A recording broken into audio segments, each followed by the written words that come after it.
Hey there, it's Pastor Brian, and thanks so much for watching this Thursday Thought. So in 1985, a book came out called Love in the Time of Cholera. It was written by a Nobel Prize winning author, Gabriel Garcia Marquez, and actually the book wasn't in English, it was written in Spanish, but the name translates as Love in the Time of Cholera. And the main characters are two star-crossed lovers by the name of Florentino and Fermina. And they meet in their youth, fall in love, and have this secret relationship until Fermina's father finds out about it and moves her to another city until Fermina is old enough to return to her home city, and the two meet back up, only to find, at least from Fermina's standpoint, that they're basically strangers. And so she ends the relationship against Florentino's wishes. And I won't give away everything, but finally, after 50 years apart, the two are able to reunite and try at love again. Now, when I first heard about this book and its title, Love in the Time of Cholera, I thought that was a weird title to say the least. I mean, love generally makes us think of warm fuzzies and romantic gestures. That, however, is not what I think of when I think of the disease cholera. If you don't know what cholera is, it's a bacterial infection of the small intestines that leads to say it nicely, unpleasant digestive issues. It is uncomfortable to say the least, and it can be deadly.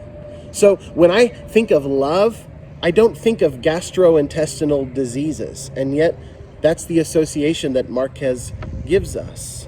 Part of the title is Marquez saying that love can be like a disease if it is unrequited.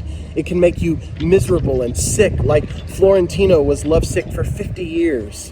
At the same time, things that make you sick can also make you stronger if you survive them, and that's all part of the point that I believe the author is making. But the title opens up to even more meaning when you understand the Spanish language better. Now, I don't know Spanish very well, so I didn't realize that the word for cholera in Spanish, cólera, can also mean anger or rage. It's where we get our word choleric, which means wrathful. When the one you love is in opposition to you, it makes you both sick and angry. In short, love in the midst of hardship can either make you miserable or stronger. So, why do I bring this up? Why do I talk about this book? Well, that was a time of cholera. This is a time of COVID. And it's hard to find joy when our lives are so impacted by and hampered by COVID. It's especially difficult when those that we love are sick or worse, have lost their lives due to this disease. And I think that during these somber and difficult times, when there is so much heaviness and hurt around us, it's hard to find enjoyment. And when we do have opportunities for enjoyment, we hesitate or feel guilty for partaking. But I think that we, especially as Christians, need to realize that while there are times to be somber and refrain from merrymaking, there are times when we need to breathe and enjoy what God has given us. As it says in Ecclesiastes chapter 3, verse 4, there is a time to weep and a time to laugh, a time to mourn and a time to dance. So here's the thing. We have peace and joy in God that surpasses all understanding and transcends all circumstances, and it is available at every single moment. The peace and joy that is found in Jesus cannot be touched by COVID, cholera, or any other hurt or heartache.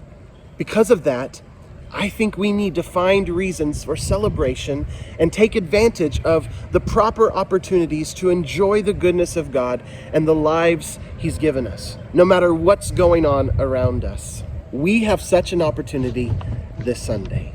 As you can probably see, I am standing here under a large tent that is set up in Covenant's parking lot. Because this Sunday, September 12th, we are going to have a Sunday Fun Day.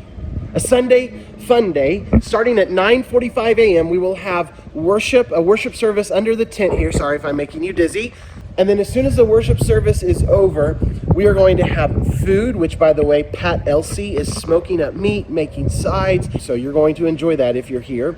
And then after that, we're going to have bounce houses and different types of games for adults. If you have a game, bring it with you to add to the enjoyment.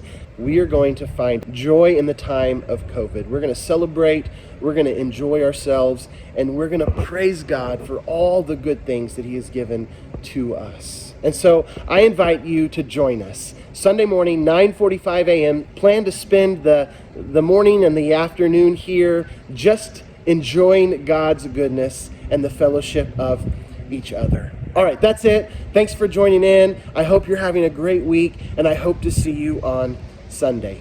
God bless.